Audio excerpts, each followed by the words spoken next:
New York সিটিতে যানজট toll শুরু করার তারিখ নির্ধারিত হয়েছে।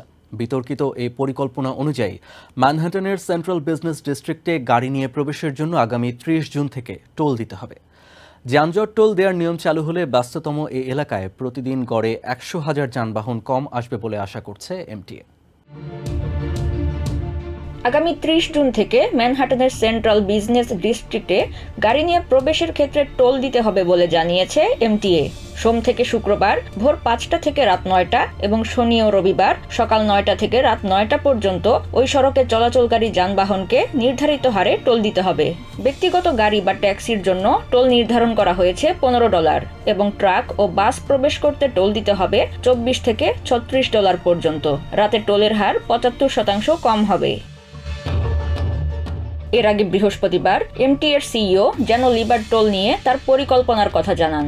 This is work we want to do, but it's going to have to be funded in the next capital program. MTA জানিয়েছে মানুষ যাতে সম্ভাব্য ছাড়ের জন্য আবেদন করতে অতিরিক্ত সময় পায় সেজন্য যানজট টোল নির্ধারণের তারিখ 15 দিন পিছিয়ে দেওয়া হয়।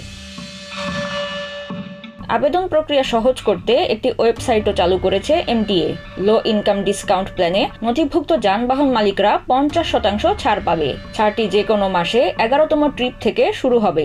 ওই এলাকার বাসিন্দাদের মধ্যে যাদের পারিবারিক আয় $60,000 কম তারা ট্যাক্স ক্রেডিটের জন্য বিবেচিত হবেন। এছাড়া প্রতিবন্ধী ও শারীরিকভাবে অক্ষম ব্যক্তিদের জন্য ছাড়ের ব্যবস্থা রেখেছে এমটিএ।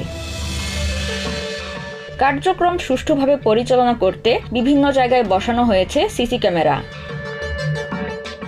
এ টোল নিয়ে সাধারণ মানুষের মধ্যে দেখা যাচ্ছে মিশ্র প্রতিক্রিয়া। তাদের দাবি টোলের অর্থ যেন তাদের স্বার্থেই ব্যবহার করা হয়। I'm all for the money as long as it goes towards something good, but if the money's not being used, for the betterment of everyone here, then I got a problem with it.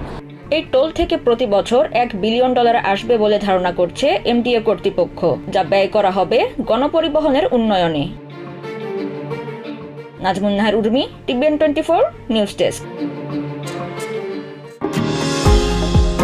New York থেকে সম্প্রচারিত TVN 24 television বিশ্বজুড়ে বাঙালির কণ্ঠস্বর।